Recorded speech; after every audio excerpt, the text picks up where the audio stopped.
안녕하세요. 캡틴 미어캣입니다. 저희 1대 캡틴 미어캣에서는 해외 주식에 좀 더 많은 집중과 관심도를 가지고 여러분들께 투자 관련한 정보들을 전달해 드렸었는데요. 2대 캡틴 미어캣은 국내 주식에 눈을 돌려 국내 주식에 관련한 정보와 투자 여부에 대한 얘기를 해보고자 합니다. 그래서 여러분들께 오늘은 한국 주가 총액 1위 삼성전자에 대해서 정보를 알려드리도록 하겠습니다. 삼성전자는 69년에 이병철 회장에 의해서 만들어졌습니다. 이병철 회장은 처음에는 자전거 혹은 이제 식품 수입과 관련된 그런 사업을 통해서 삼성전자를 만들었고요. 이후에 이건희 2대 회장을 통해서 반도체 업계에 많은 투자를 하게 됩니다. 그때 했던 가장 유명한 말로는 마누라 빼고 다 바꿔라 라는 말이 있었겠죠. 그리고 마지막 현재 이제 부회장으로서 이제 기업을 이끌고 있는 이재용 부회장이 있습니다. 지금 아마 회장이 되었던 걸로 기억은 하는데, 네. 일단은 그래서 삼성전자 같은 경우에는 현재 오늘 그 기준으로 75,700원을 기록하고 있고요. 25일 오후 3시 캡처네요. 그리고 그러한 이제 삼성전자의 앞으로의 사업 분야들, 그리고 이제 가장 중요한 반도체 분야에 어떠한 사업체들이 있고, 그런 사업체들을 통해서 어떻게 이 돈을 벌고 있으며, 또한 그러한 것들의 전략을 봤을 때 우리가 앞으로 이 주가 어떻게 바라보는 것이 맞을까에 대해서 한번 얘기해 보고자 합니다. 2020년 12월 기준으로 나왔던 주요 임원 조직도입니다. DS 부분, C 부분, IM 부분 이렇게 되어 있는데요. DS 부분이 주로 아시는 이제 반도체 쪽이라고 보시면 될 것 같고요. C 부분이 가전입니다. 그리고 IM 부분이 무선 사업부와 네트워크 사업부를 가지고 있는 이제 그런 사업부가 되겠고요. 현재 DS 부분에서 가장 큰 이윤을 많이 보고 있으며 IM 부분 같은 경우에는 조금 주춤하는 듯한 모습이었으나 현재 플랫폼들의 전략으로 좀 잘 나아가고자 하고 있습니다. 보시면은 여기 부문장을 제외하고 사업부라고 되어 있는 것들이 있을 겁니다.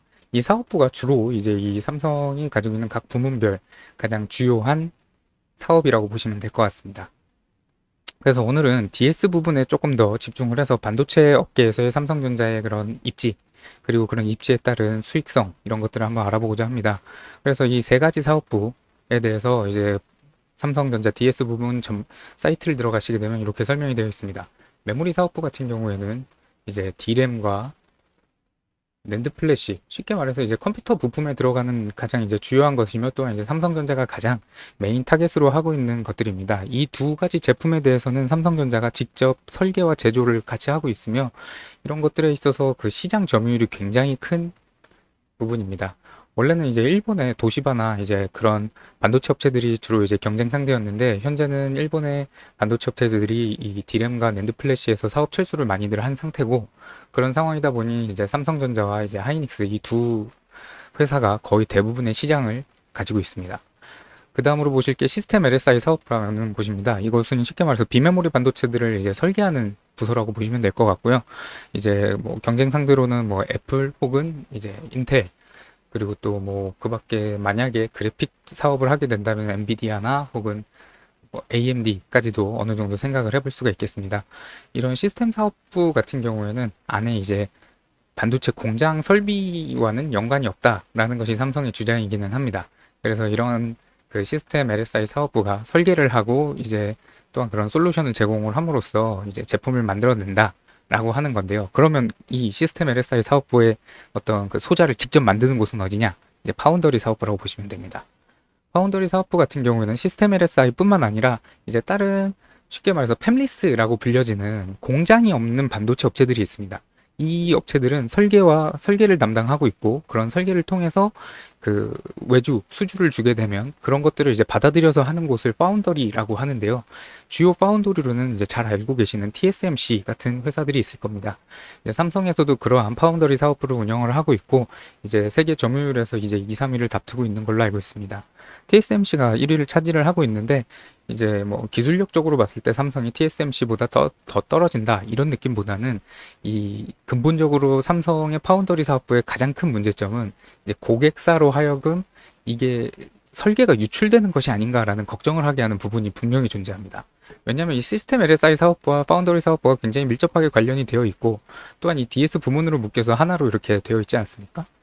그래서 예를 들어서 애플의 M1 칩 뭐 이런 것들은 이제 자체 생산을 하겠다 뭐 이제 그렇게 얘기를 했지만, 애플에서 생산하는 칩셋 중에 굉장히 많은 부분을 삼성전자에서 파운더리 사업부에서 받아서 하고 있습니다. 그래서 뭐 흔히들 인터넷에서 뭐 삼성에서 애플폰 쓰면 큰일 난다라고 하지만 이 파운더리 사업부 혹은 DS 부분에서만큼은 그 애플도 고객사로서의 그런 취급을 받고 있습니다. 그렇기 때문에 이 파운더리 사업부에서 애플의 칩셋에 관련한 그런 설계도나 이런 것들을 받아서 이제 직접 만들 거다니까요. 그러면은 이제 시스템 LS 사업부에 혹시 준 건 아니냐라는 의혹을 항상 제기하곤 합니다. 그런 이제 뭐 엔비디아, 뭐 애플 이런 회사들이 이제 불안해하는 부분이 있다라는 거죠. 분명히 이제 엑시노스라는 칩을 이제 만드는 LSI 사업부에서 이거 뭔가 스냅드래곤하고 비슷하지 않아요? 퀄컴에서 그런 식으로 걸고 넘어진다든가요.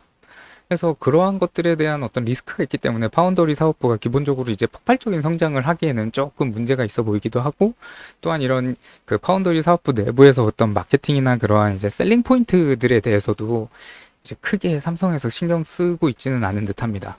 뭐 저의 옛날 얘기를 조금 더 해드리자면, 제가 이 삼성에 있었을 때가 있었는데 그때만 해도 AMD가 상당히 이제 인텔에 많이 밀려서 이제 바닥을 기고 있을 때였거든요. 그럼에도 불구하고 이 AMD는 꾸준히 불도저라든가 그런 CPU 혹은 이제 그래픽 카드를 계속 내고 있었고, 이것들 또한 어떻게 됐든 대량 생산을 하고 있는 것인데 왜 이것을 저희가 수주하지 않나요? 라는 질문에 그 누구도 답변해 주질 않더라고요.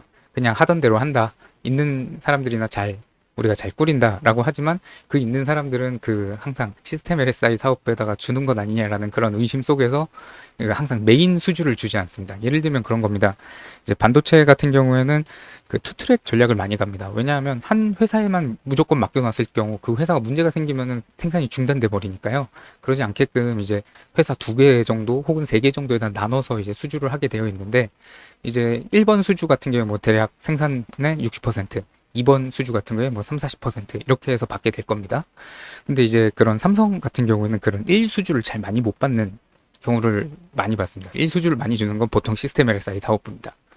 그래서 그러한 것들이 분명히 이제 파운더리 사업의 어떤 한계점으로 존재를 하고 있었기 때문에, 이러한 것들을 좀 참고를 해서 이제 요즘 뭐 말은 많습니다. 반도체가 굉장히 부족하니 전장 사업부가 어떻게 되어가는 거니, 의료기기 사업부. 이재용 부회장 같은 경우에는 처음에 이 삼성전자에 대해서 이제 경영 승계를 받았을 때 제일 먼저 내세웠던 게 의료 분야였었던 것 같은데, 이제는 좀 더 이제 이 전자 이런 거에 또 집중을 하지 않을까라는 생각도 없지 않아 있고요.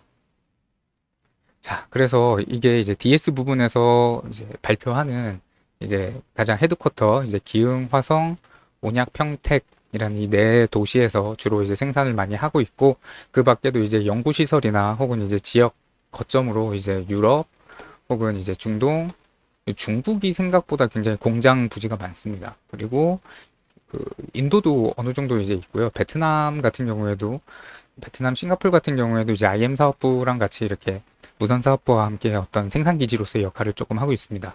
그리고 이제 주로 이제 연구 개발 기관으로 이쪽 미국, 북미 쪽에 있는 연구소들.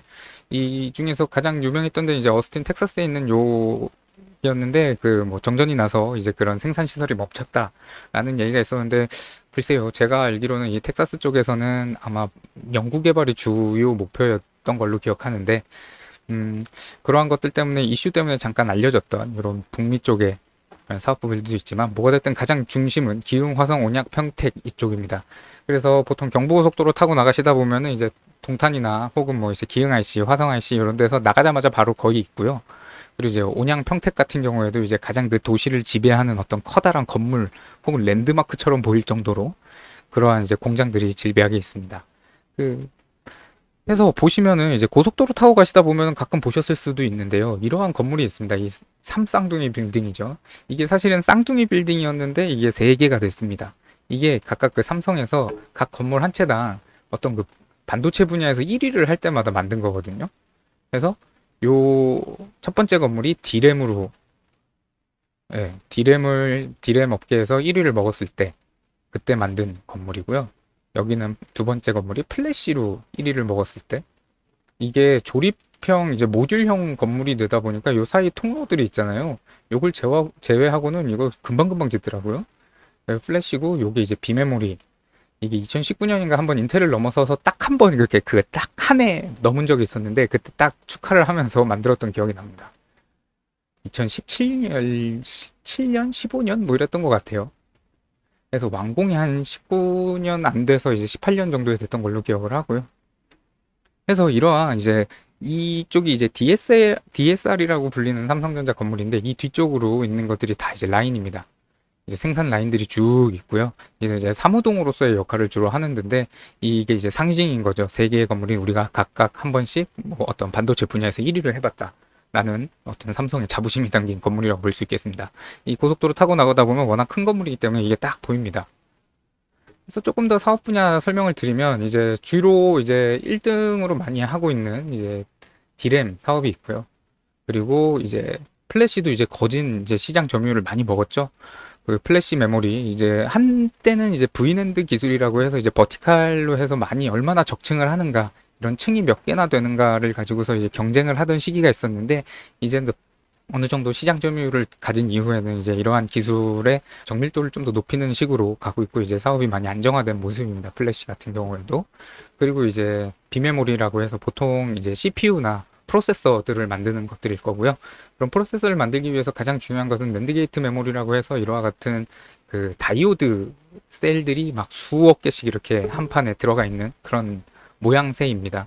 그래서 이제 뭐 어떤 몇 나노 공정 이런 게 굉장히 중요하게들 많이 얘기가 되고 있고 현재도 많이 얘기를 하고 있는데 보통 10나노, 7나노, 5나노 이런 식으로 근래에 많이 나와 있고 그리고 이제 뭐 10나노, 이게 14나노 정도부터 이 핀펫이라는 기술을 사용을 해서 기존에 뭐 교과서나 대학생들이 배우는 플라나펫 같은 경우에는 이제 이러한 그 중간에 요 초록색으로 되어 있는 게 여기가 전자들이 지나다니는 길입니다. 이 길을 이제 눕혀가지고 하나로 만들어 놨었는데 이렇게 누워있는 형태로 만들어 놨었는데 요게 이제 점점 사이즈가 줄어들다 보니까 누운 상태에서는 해결이 안 되니까 이렇게 핀펫 그러니까 쉽게 말해서 상어의 지느러미 같은 거죠. 지느러미처럼 이렇게 쭉 세워서 좀 작게 만들었다 라는 게 기술이었고 그 다음 기술로 이제 뭐 3나노, 2나노 이런 걸로 얘기가 되는 게 게이트 올어라운드 이런 것들을 많이 생각을 하고는 있지만 그 개발에는 조금 어려움이 있고 그 옛날에는 이제 황수로라고 해서 2년에 한 번씩 이제 절반씩 사이즈 다운을 하겠다 이런 것들을 많이 했었는데 요즘은 이제 그런 소식이 많이 뜸하죠. 그래서 그런 것들을 생각하시면 되겠고 근데 이거는 비단 삼성만의 문제가 아니라 이제 경쟁 업체들인 TSMC가 됐던 어떤 뭐 아메리칸 그런 곳이 됐던 다 가지고 있는 문제점이고 기술의 한계점 같은 것이기 때문에 이것들을 극복하기 위해서 많은 노력들을 하고 있지만 일단은 지금 5나노 이전에 7나노, 10나노 공정에서 굉장히 좀 머물러 있는 상태이기도 합니다. 그리고 이제 그 밖에 미래 먹거리라고 말했던 게 이제 의료기기용 어떤 문제, 그 의료기기용 반도체들, 그리고 이제 전장 사업, 전장 부품 사업용 이제 반도체들, 그리고 이거는 이제 카메라 센서입니다. CIS 카메라 센서고 요즘 그래서 핸드폰들 보시면은 광고 포인트들이 다들 그렇죠. 그 카메라가 얼마나 뭐 줌이 잘 되나, 카메라가 어두운 곳에서 얼마나 잘 보이냐. 이런 것들을 많이 이제 광고 포인트로 삼는데 그 이유가 디램이나 플래시에서는 이제 올 만큼 왔다 이겁니다. 뭐 쉽게 말해서 16GB 이상의 디램을 필요로 한 경우가 많지 않고 이제 뭐 256, 512GB 이상의 어떤 메모리를 필요로 하지를 않는 상황에서 그렇다면 어떠한 것들이 점점 기술적 진보를 이루기에 가장 좋은가라고 했을 때 이제 CIS 센서, 카메라 센서였던 거겠죠. 그래서 그런 것들을 많이 셀링 포인트로 잡고 있고 이런 것들이 이제 미래의 먹거리 혹은 이제 앞으로 삼성이 하고 싶은 것이라고 많이 얘기를 하고 있지만 지금 뭐 사업부 구성이나 이런 것들을 봤을 때는 아직은 좀 미미한 수준이라고 보시면 될 것 같습니다. CIS 같은 경우에는 소니가 1위를 굳건히 지키고 있고 그 뒤를 따라서 삼성이 수주를 받기도 하는데 이제 그 기술 수준이나 그런 것들이 좀 문제가 있는 것으로 알고 있습니다. 계약을 땄다가 이제 잃어버리는 경우도 있었고요. 그리고 의료기기 사업부 같은 경우에도 마찬가지로 이러한 이미징을 하는 그런 부분에 있어서 이런 반도체 센서라든가 혹은 이제 그런 처리 프로세스 능력들이 필요는 하지만 그런 것들이 이제 워낙 기존 업계들이 이제 훌륭한 카르텔을 이루고 있다 보니 거기에 비집고 들어간다는 게 쉬운 것은 아닌 걸로 보여지고 이제 하만카돈을 인수함으로써 이제 전장 부품 사업에도 이제 많이 진출을 하고 싶어는 했지만 그 정작 하만카돈을 제일 많이 보게 되는 건 이제 삼성 이어폰 껴줄 때 그때 많이 보거나 혹은 그런 것들을 많이 보고 있고 이게 전장 부품 사업으로 얼마나 연결이 되고 있는가 혹은 전기차에 얼마나 납품을 하고 있는가는 아직 미지수입니다.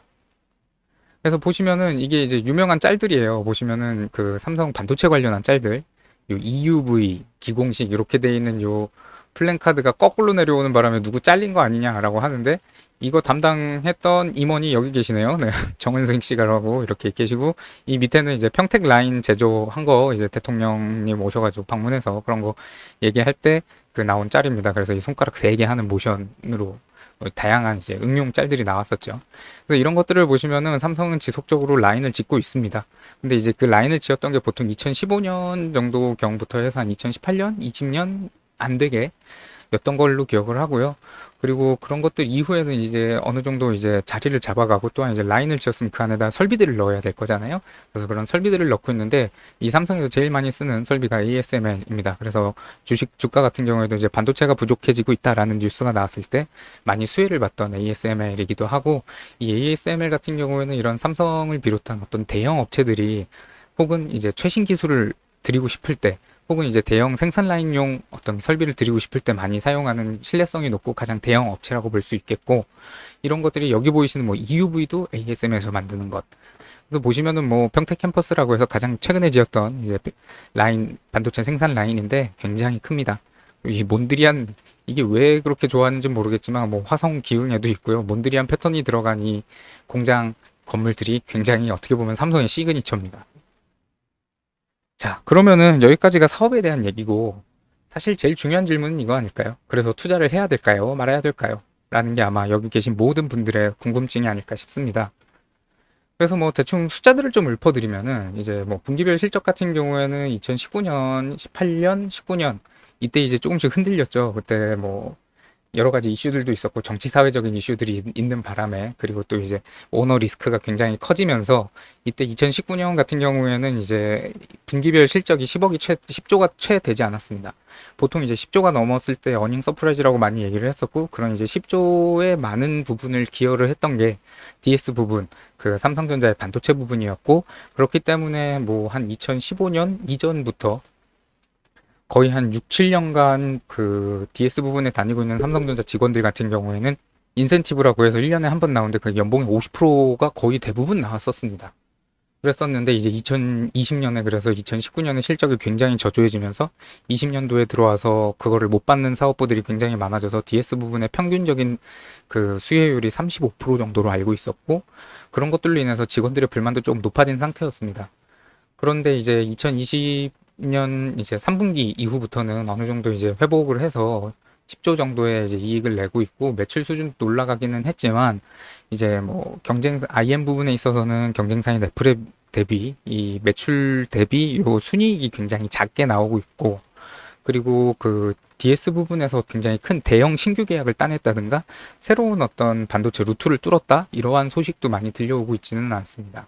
기존에 있던 회사들이 많이 수주를 할 수는 있겠으나 그 아마 증감률이라는 게 삼성전자의 기술력이나 이런 것들에 의해서 이루어지지 못하고 있었고 외부 업체들을 타다 보니 이런 것들이 이제 외부 요인에 의해서 삼성전자의 어떤 그 노력 여하 혹은 이제 기술 여하하고는 상관없이 주가가 많이 흔들리는 모습도 많이 봤었고요.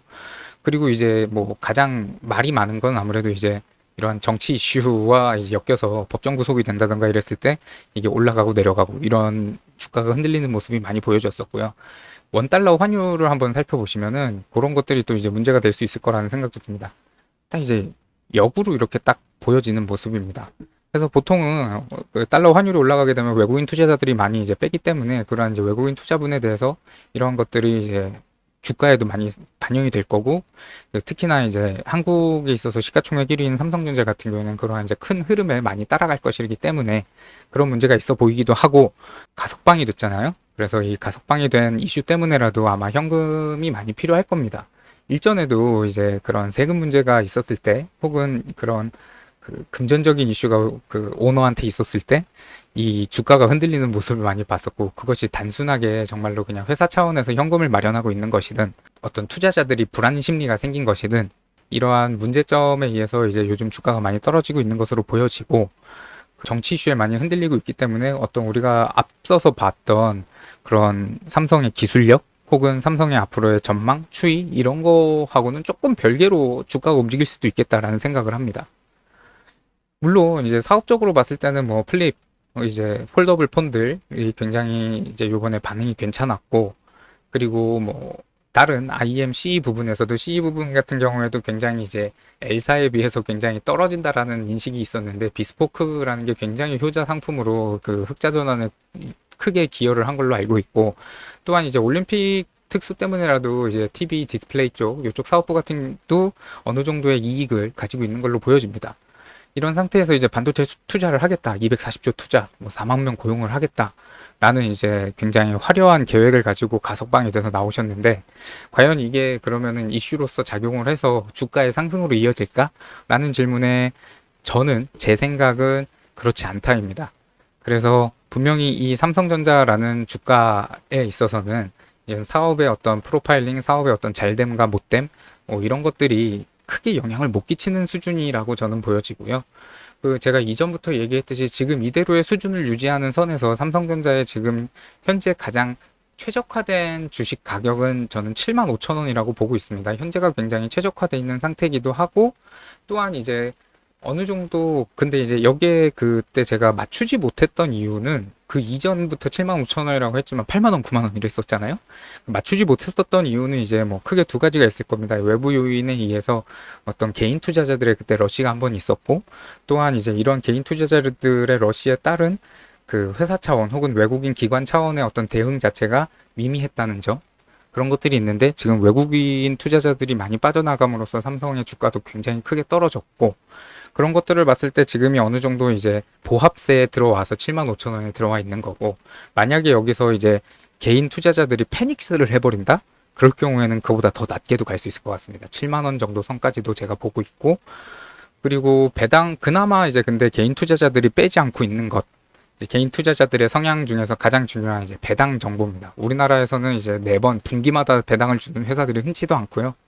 그리고 이제 배당 액수가 크게 나쁘지가 않다 보니까 요즘 같은 저금리 시대에 삼성전자에 넣어두고 떨어지든 올라가든 일단 배당 받고 본다 라는 생각이신 분들도 많은 것 같아서, 이런 배당 정보도 있기는 하지만, 그래도 지금 뭐 그러면 지금 들어갈까요? 라고 했을 때 저는 뭐 추천드리는 바는 뭐 7만 원 초반도 어느 정도 괜찮고, 지금 넣었을 때 조금 단기적으로는 손실 보실 수도 있다는 생각 가지고 들어가신다면 괜찮을 것 같다. 대신에 그 단기적인 손실은 4분기에 있는 뭐 특수배당이나 그런 배당금으로 인해서 어느 정도 메꿔질 가능성도 높다라고 말씀을 드릴 수 있을 것 같습니다.